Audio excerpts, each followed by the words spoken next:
Good morning class, जय श्री राम। आज हम हिंदी में पढ़ने वाले हैं अनेक शब्दों के लिए एक शब्द, और वही क्वेश्चन पढ़ रहे हैं जो बार बार किसी ना किसी एग्जाम में आए हुए हैं। और ये लगातार आपकी तीसरी या चौथी क्लास है, ये आपको ध्यान रखना है। हम वही क्वेश्चन पढ़ रहे हैं जो बार बार किसी एग्जाम में आए हुए हैं, मतलब प्रीवियस क्वेश्चन हम लगा रहे हैं। ये आपको ध्यान रखना है, आपको नोट डाउन करना है, अपनी कॉपी बनाना है। ये क्वेश्चन आगे भी आपके एग्जाम में देखने को मिलेंगे। तो भैया एमसीक्यू क्वेश्चन पढ़ रहे हैं हम, जो बार बार किसी एग्जाम में या पेपर में आए हुए हैं। अनेक शब्दों के लिए एक शब्द क्वेश्चन डेफिनेटली आपके एग्जाम में देखने को मिलता है। जिसने एग्जाम दिया है उसको पता है। चलिए भैया स्टार्ट कर देते हैं अपन, बिना देरी करे हुए अपन स्टार्ट कर देते हैं। चलिए भैया, तो स्टार्ट करने में क्या देखना है, जो सब में व्याप्त हो इसको क्या कहा जाता है। जो सब में व्याप्त हो, इस प्रकार से जो है ना आपको छोटा सा शब्द आएगा, आपको वाक्य आएगा, उसको आपको शब्द में बताना है। तो जो सब में व्याप्त हो उसे क्या बोलेंगे भैया, तो इसका आंसर हो जाएगा सर्वव्यापी, है ना भैया। जो सब में व्याप्त होता है वो सर्वव्यापी कहलाता है। जो सब में व्याप्त होता है वो क्या कहलाता है भैया, सर्वव्यापी कहलाता है। जैसे सब में व्याप्त क्या होता है, प्राण। प्राण सब में व्याप्त है, सब में प्राण है, तुम में, मुझ में, हर जीव में प्राण है, तो वो क्या है, सर्वव्यापी, है ना। तो जैसे प्राण हो गया आपका, मन, सबका मन है, सब में है मन, तो मन हो गया। तो ऐसे शब्द जो सर्वव्यापी कहलाते हैं, जो सब में होते हैं, जो सब में होते हैं, जैसे मन हो गया, प्राण हो गया, है ना, वो प्रक्रिया हो गई। अब देखो, आपको भगवान को बारे में बताने की आवश्यकता नहीं है, क्योंकि भगवान सब जानते हैं, कितने सारे भगवान हैं, तो बताने की जरूरत है क्या, बिल्कुल नहीं है। ब्रह्मा जी, ब्रह्मा भी अब बताना पड़ेगा आपको, है ना। अभी ये भगवान और ब्रह्मा बताना पड़ा तो भैया हमें जीने का मतलब ही नहीं है फिर तो भगवान और ब्रह्मा हमें नहीं बताना है। अच्छा, ये सर्वज्ञ क्यों बताना पड़ेगा। सर्वज्ञ मतलब क्या होता है, सर्वज्ञ मतलब होता है सभी जगह, है ना। बोलते हैं आप कण कण में भगवान है, तो मतलब भगवान सर्वज्ञ है ना। कण कण में भगवान है मतलब सर्वज्ञ है, हर जगह भगवान है मतलब सर्वज्ञ है। तो जो जो सब जगह होता है वो आपका सर्वज्ञ कहलाता है। आप जहां भी जाओगे बोलो भगवान है तो सर्वज्ञ है, हर जगह है, हर प्राणी में भगवान का वास होता है, तो भगवान सर्वज्ञ है। तो इस प्रकार से आपको ध्यान रखना है, जो सब जगह होता है वो सर्वज्ञ होता है, सर्वज्ञ होता है। चलिए भैया नेक्स्ट क्वेश्चन देख लेते हैं। तो नेक्स्ट क्वेश्चन आपका आता है, जिसे जिसे टाला ना जा सके। ऐसा कोई काम जिसे टाला ना जा सके, तो वो क्या कहलाएगा भैया, है ना। ये वो क्या कहलाएगा आपका, अवश्य भावी। क्या कहलाएगा, अवश्य भावी, मतलब कोई भी काम को हम टाल नहीं सकते, वो क्या कहलाता है, अवश्य भावी। अवश्य भावी मतलब होता है ऐसा काम जो होकर ही रहेगा, जिसे टाल नहीं सकते। जैसे बोलते हैं ना कि मृत्यु कोई टाल नहीं सकता, मृत्यु कोई टाल नहीं सकता, मतलब वो होना है, निश्चित है। तो क्या हो जाएगा, अवश्य भावी, जिसे कोई टाल ना सके। जो आपके भविष्य में होने वाला है उसे कोई टाल सकता है क्या, बिल्कुल नहीं टाल सकता। हम संस्कृति में पढ़ते चले आ रहे हैं, जो होना है उसे भगवान भी नहीं टाल सकता, मतलब वो क्या है, अवश्य भावी है, मतलब जो जिसे टाला नहीं जा सकता, होकर ही रहेगा, ऐसा चीज है ना। एक होता है अनिवार्य। अनिवार्य का मतलब क्या होता है बेटा, तो अनिवार्य मतलब होता है ऐसी कोई वस्तु जो अनिवार्य ही चाहिए। जैसे मुझे पढ़ाने के लिए ये पेन चाहिए ही चाहिए, मेरे लिए अनिवार्य है, यदि ये नहीं होगा तो मैं नहीं पढ़ा पाऊंगा, है ना। मेरे बोलने के लिए, मुझे आपको पढ़ाने के लिए मेरी आवाज चाहिए, है ना, तो वो अनिवार्य है। यदि हम किसी को पढ़ा रहे हैं तो आवाज अनिवार्य है, ये अनिवार्य है, बोर्ड अनिवार्य है। जब हम किसी काम को करने के लिए कोई चीज अनिवार्य होती है, मतलब जरूर चाहिए ही चाहिए, वो अनिवार्यता में आ जाती है। एक होता है अपरिहार। इसका मतलब क्या होता है बेटा, अपरिहार का, जिसे अलग या दूर नहीं किया जा सकता, है ना। जैसे प्राण को आप दूर कर सकते हो क्या, नहीं कर सकते। जिसे कभी अपन जो है दूर नहीं कर सकते।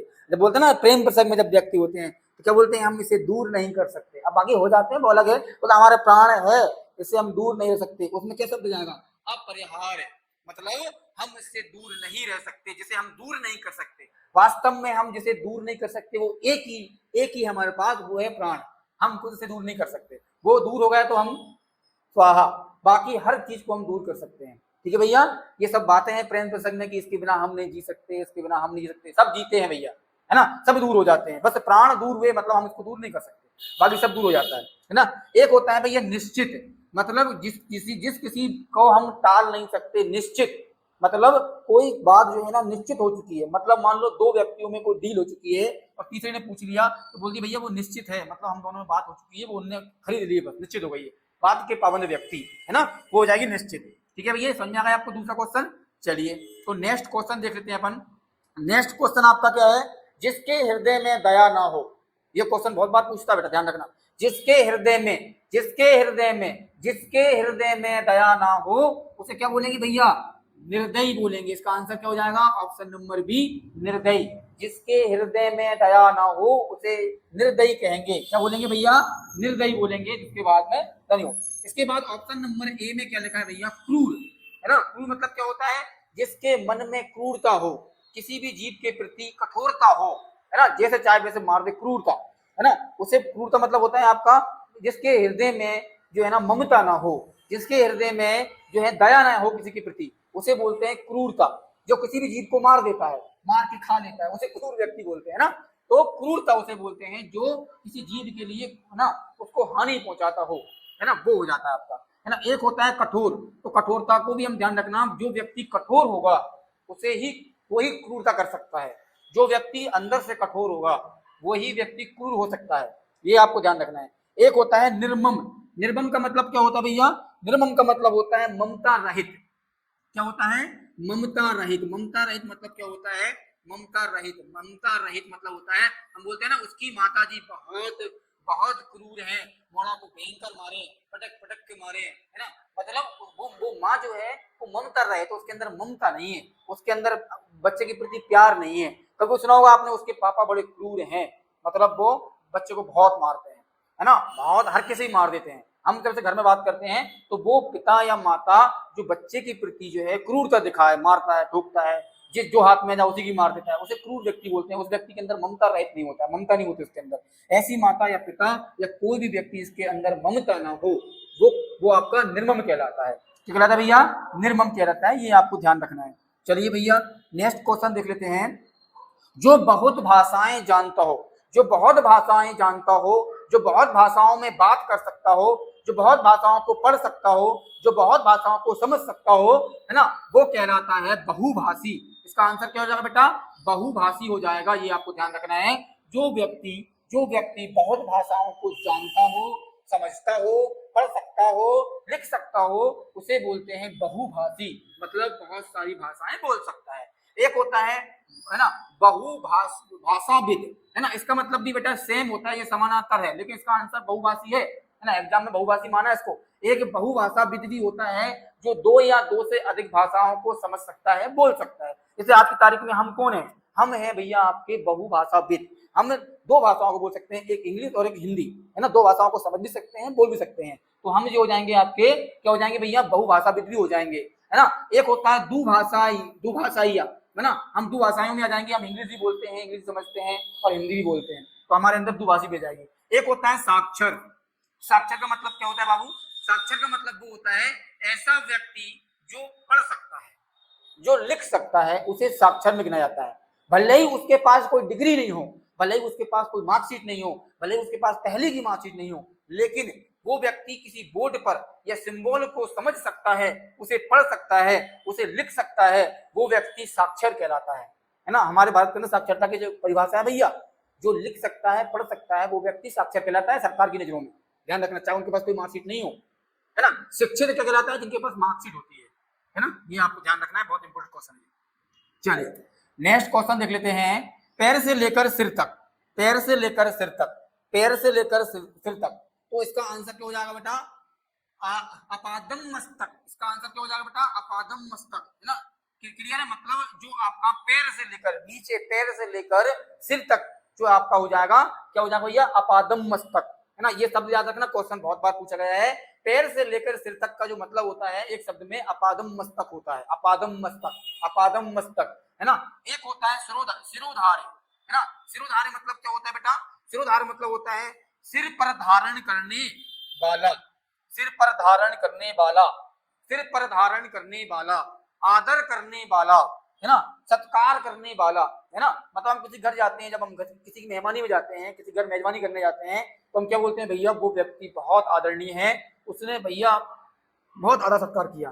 तो उस शब्द को हम सिरोधार्य भी कर बोल सकते हैं कि भैया वो व्यक्ति बहुत सिरोधार्य है, जो व्यक्ति से घर पहुंच जाता है वो भैया बहुत आदर सत्कार करता है ना। या दो व्यक्ति अब बात करते हैं और हमारे बड़े जो दादा चाचा चाची बोलते हैं, तो हम क्या बोलते हैं, उनकी बात हमारे सर आंखों पर, क्या बोलते हैं, उनकी बात नहीं कटेगी, उनकी बात हमारे लिए सर आंखों पर है, मतलब वो उनकी बात हमारे लिए सिरोधार्य है, उसको हम नहीं खत्म कर सकते, उनकी बात मानना ही पड़ेगा। ये संस्कार बोलते हैं ना, हर कोई नहीं मान रहा है ऐसी बात। चलिए, एक होता है नखासिक, इसका मतलब होता है भैया नाखून से लेकर सिर के बाल तक, नाखून, पैर के नाखून से लेकर सर के बाल तक हो जाएगा आपका नखासिक, है ना। और पादम मकसद भी वही होता है बेटा, सिर से लेके पैर तक और पैर से लेके सिर तक, ये आपका हो जाता है। ये इस प्रकार से आपको ध्यान में रखकर चलना है भैया, है ना। चलिए नेक्स्ट क्वेश्चन देख लेते हैं भैया। जो बात छिपाने योग्य हो वो कहलाती है गोपनीय, जो बात छुपाने योग्य हो वो कहलाती है गोपनीय। इसका आंसर ऑप्शन नंबर ए है, जो बात छुपाने योग्य हो, है ना। हम घर में जब कोई प्रेम प्रसंग करते हैं, बच्चे आजकल के वो क्या करते हैं बेटा, उस बात को छुपाते हैं, क्योंकि वो उनके लिए छुपाने योग्य बात है घर वालों के सामने, है ना। तो ऐसी कोई बात जो किसी से छुपाने योग्य हो वो कहलाती है गोपनीय बात, क्या कहलाती है, गोपनीय बात, है ना। घर में तो बोलते नहीं है हम उस लड़के से या उस लड़की से, है ना, प्यार करते हैं, मोहब्बत करते हैं, ऐसा नहीं बोलते ना, क्योंकि वो बात गोपनीय होती है, छुपाने योग्य होती है। जो बात छुपाने योग्य होती है वो गोपनीय कहलाती है ना। ऑप्शन नंबर सी में लिया है गुप्त बात, ऐसी बात जो छुपी हो पहले से ही, है ना, जो बात छुपी हो। जैसे मान लो दो जोड़े हैं, एक लड़का है, एक लड़की है, एक तोता है, एक मैना है, समझना बात को, और वो दोनों प्रेम प्रसंग में थे, घर वालों को पता ही नहीं था, घर वालों को पता होने से पहले ही उनका ब्रेकअप हो गया। अब भैया क्यों बताएंगे, वो ब्रेकअप के बाद थोड़ा ना बताएंगे, हाँ साथ होते तो बताते भैया हम शादी करेंगे या जो भी एक्स वाई जेड, लेकिन वो उनको मतलब बताने से पहले ही वो उनका ब्रेकअप हो गया। अब वो बात उनके लिए गुप्त हो जाएगी, मतलब वो छुपी हुई है, छुपी रहने दो उसको भैया, जागर मत करो, है ना। तो ऐसी बात जो छुपी हुई है उसे बोलेंगे गुप्त, है ना। जो छिपे हुए हैं, ऐसी चीज जो अदृश्य है, छुपे हुए हैं मतलब होता है ना, भूत अदृश्य होता है, तो छिपे हुए होते हैं, वो दिखते नहीं हमारे लिए, है ना। ऐसा कोई डिजिट जो लिखा हुआ है वो छिपे हुए होते हैं, ऐसे वर्ड जो हमें दिखते नहीं है। जैसे आपने रीजनिंग पढ़ा होगा, रीजनिंग में कुछ चीजें लिखी तो होती है लेकिन वो अदृश्य रूप में लिखी होती हैं, छिपे हुए शब्द रहते हैं, वो हम देख नहीं पाते, लेकिन उनको जब कैलकुलेशन करते हैं पता पड़ता है कि हाँ इसका आंसर ये हो जाएगा। तो छिपे हुए वो होते हैं। एक होती है रहस्यमयी, ऐसी बातें जिनके अंदर बहुत ज्यादा उलझन हो, है ना, जिनको सुलझाना बहुत कठिन हो, है ना, रहस्यमय कहलाती है वो, है ना। ऐसी कोई जगह जिनको जहां तक पहुंचने के बाद उसको देख कर बता पाना भैया ये इस चीज के लिए है, तो वो रहस्यमय चीजें होती है। जैसे आज के दौर में कुछ ऐसे शिलालेख मिलते हैं जो किसी युग में, है ना, 1500 ईसा पूर्व में, 1000 ईसा पूर्व में लिखे हुए होते हैं, तो भैया वो कोई पढ़ नहीं सकता उन लैंग्वेज को। गवर्नमेंट बोलती है ना किसी को सर्च किया जा रहा है, ये कर रहा है, वो रहस्यमय चीजें होती है, उनका अनुमान लगाया जाता है, उसको सही से कोई पढ़ नहीं सकता। कहाँ 1000 साल पहले कोई शिलालेख मिला हुआ है, हम आज हिंदी इंग्लिश सब चीजें पढ़ रहे हैं, लेकिन वो थोड़ा ना भाषा पढ़ पाएंगे, सिर्फ उसको कन्वर्ट करने की कोशिश करते हैं, वो रहस्यमय चीजें होती है, ये आपको ध्यान रखना है। ऐसी बातें जो समझ से परे हों, हम समझ नहीं सकते, वो आपकी कहलाती है क्या भैया, रहस्यमय चीजें कहलाती हैं। ठीक है भैया, चलिए अब नेक्स्ट क्वेश्चन पे आ जाते हैं। नेक्स्ट क्वेश्चन है भैया, गोद लिया हुआ पुत्र, बहुत इंपॉर्टेंट है भैया, लगा लियो आंसर ऑप्शन में, ध्यान रखना, बहुत इंपॉर्टेंट क्वेश्चन, बहुत बार पूछता है। जो बच्चा, चाहे वो लड़का हो चाहे लड़की हो, गोद लिया हुआ हो, है ना, हमारी संतान नहीं होता है, मतलब जो विवाहित जोड़े होते हैं, जो आपके पति पत्नी होते हैं, उनसे संतान उत्पन्न नहीं होती है, पैदा नहीं होते उनके, वो किसी और बच्चे को गोद लेते हैं, उसे बोलते हैं दत्तक पुत्र। क्या बोलते हैं भैया, दंतक पुत्र बोलते हैं, दंतक पुत्र, क्या बोलते हैं, दंतक पुत्र बोलते हैं। इसका आंसर क्या है, दंतक पुत्र। जो माँ बाप उनके पास संतान उत्पन्न नहीं होती है, पैदा नहीं होती है, और वो किसी और बच्चे को अडॉप्ट करते हैं, मतलब उसको गोद लेते हैं, उसे दंतक पुत्र कहा जाता है या दंतक पुत्री कहा जाता है। ऐसा बच्चा जो विवाहित जोड़े से, मतलब जिसकी शादी हो चुकी हो ना, बिना शादी के नहीं भैया, जो विवाहित जोड़ा जिनकी शादी हो चुकी है ना, और उनके द्वारा उत्पन्न संतान जो पैदा होती है उसे औरस पुत्र कहा जाता है। क्या कहा जाता है बेटा, औरस पुत्र कहा जाता है ना। जो विवाहित जोड़े से जो संतान पैदा होती है उसे औरस पुत्र कहा जाता है, और विवाहित जोड़े से संतान उत्पन्न नहीं हो पाती है और वो किसी और बच्चे को अडॉप्ट करता है, मतलब गोद लेता है, उसे दंतक पुत्र कहते हैं।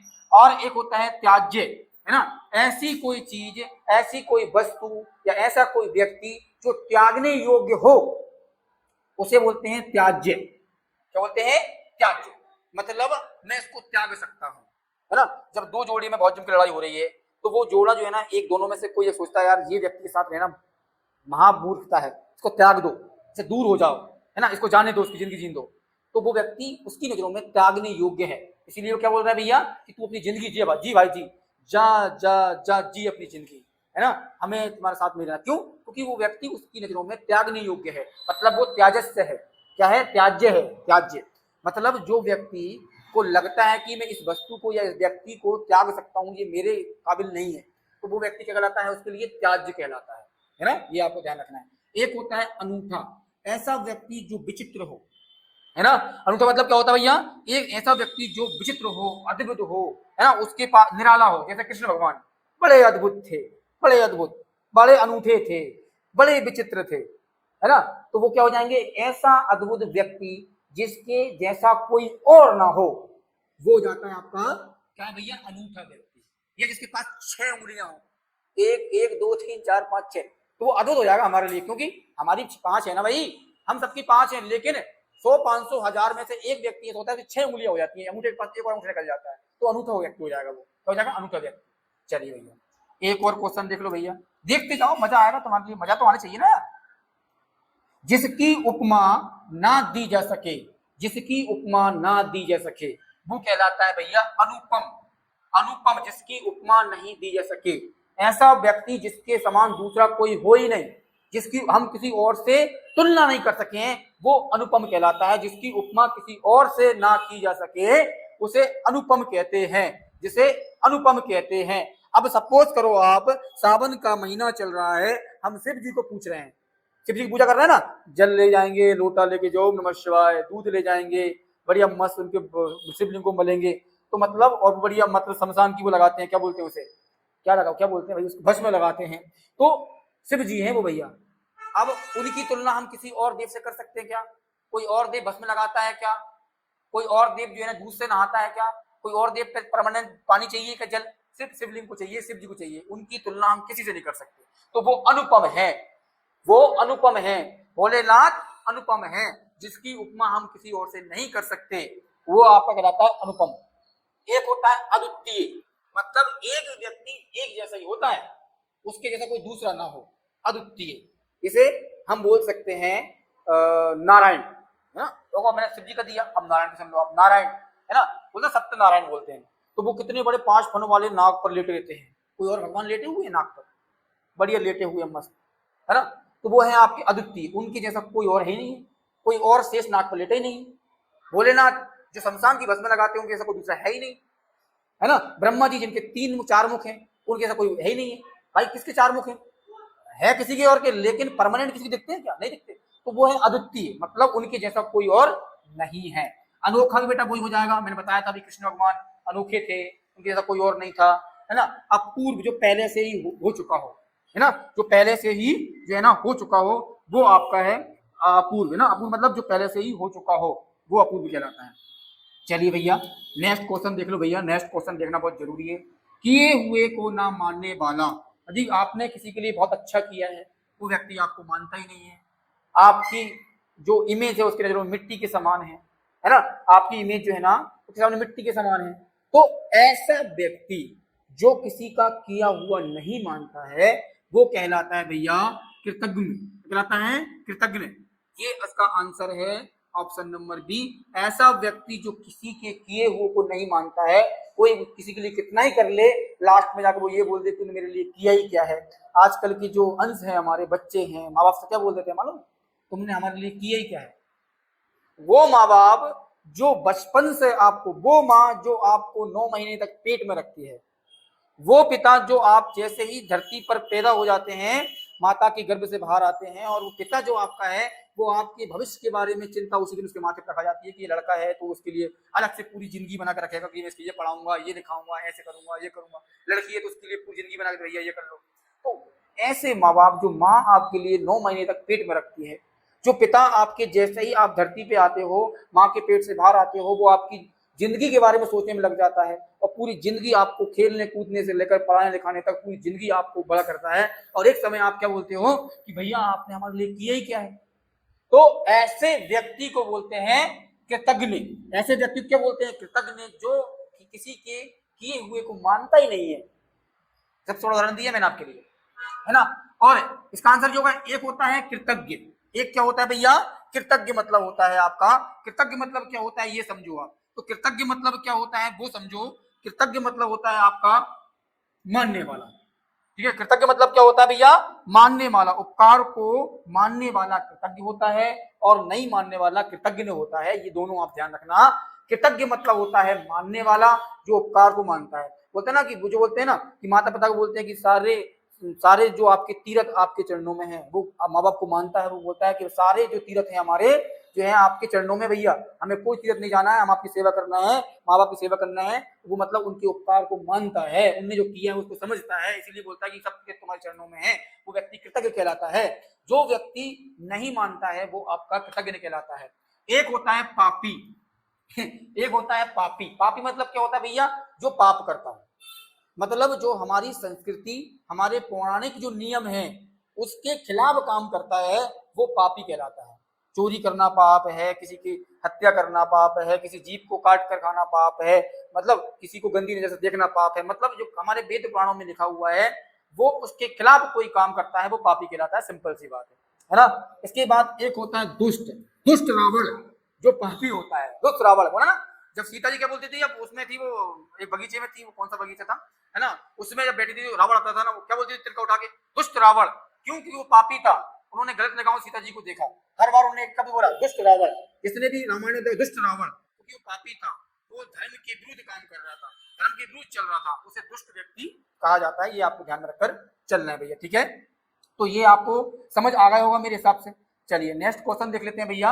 आगे हम पर देखेंगे मांस ना खाने वाला व्यक्ति। ऐसा व्यक्ति जो मांस नहीं खाने वाला, मतलब नहीं खाता है मांस, मतलब किसी जीव को काट कर उसका भोजन के रूप में आहार नहीं करता, और नहीं करता, उसे बोलते हैं भैया शाकाहारी व्यक्ति। क्या बोलते हैं बाबू? शाकाहारी व्यक्ति। जो अपने जो अपने जो अपने जो अपने पेड़ पौधे से उत्पन्न जो वस्तुएं हैं उनको खाता है ना।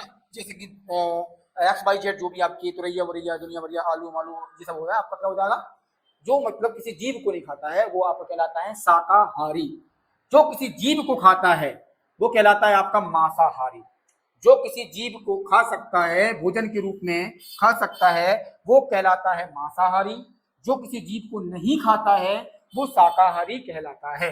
एक होता है निरामिष। ये समझ लो, बहुत इंपॉर्टेंट है। निरामिष मतलब क्या होता है बेटा? बिना मांस का खाना, जिसमें लहसुन प्याज भी ना हो, उसे बोलते हैं निरामिष भोजन। क्या बोलते हैं? निरामिष भोजन। जिसके अंदर ना ही लहसुन हो ना ही प्याज हो और किसी प्रकार का उसमें मांस का जो है ना आइटम ना हो, उसे बोलेंगे अपन निरामिष। और सामिष मतलब होता है जो मांस युक्त हो, लहसुन प्याज भी डाल दो, मांस भी डाल दो, बिरयानी डाल दो, है ना, ये खा लो वो खा लो, मतलब वो हो जाएगा आपका सामिष। तो इस प्रकार से आपने जो है ना बेटा अनेक शब्दों में जो एक शब्द वाले क्वेश्चन आते हैं वो हमने पढ़ लिए हैं। बहुत इंपॉर्टेंट है, बहुत ज्यादा इंपॉर्टेंट है, जो आपकी जिंदगी को एक नंबर्स के लिए बदल सकता है। ये आपको ध्यान रखना है। और मेरे को कोशिश ये है कि आप हर बात को मेरे को समझ पाओ, इसीलिए मैं आपको जो है एग्जाम्पल थोड़े अच्छे घर गृहस्थी वाले दे देता हूँ, है ना। बाकी मिलेंगे अपन नेक्स्ट क्लास में। जय श्री राम।